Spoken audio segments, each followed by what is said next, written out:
रवीश वर्मा ने एक स्टेटमेंट दी है जिसमें उन्होंने कहा है कि अभी तक सिर्फ केजरीवाल खांसते थे, पूरी दिल्ली खांस रही है। सीएम को लेकर इस तरीके। देखिए, वायु प्रदूषण के मसले पर लोकसभा में तमाम सांसद अपनी बात रख रहे हैं और उसी बीच भारतीय जनता पार्टी के एक सांसद परवेश वर्मा जी ने जिस प्रकार की अभद्रतापूर्ण, निंदनीय और डेरोगेटरी भाषा का प्रयोग कर अरविंद केजरीवाल जी का मजाक उड़ाया, उन पर उल जलूल बातें कही, उनके परिवार के बारे में अनाप शनाप कहा, उनके स्वास्थ्य से संबंधित चीजों पर खिल्ली उड़ाने का प्रयास करा।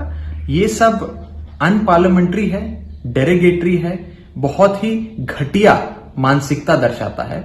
खास करके भारतीय जनता पार्टी की सांस्कृतिक और इंटेलेक्चुअल बैंकरप्सी दर्शाता है।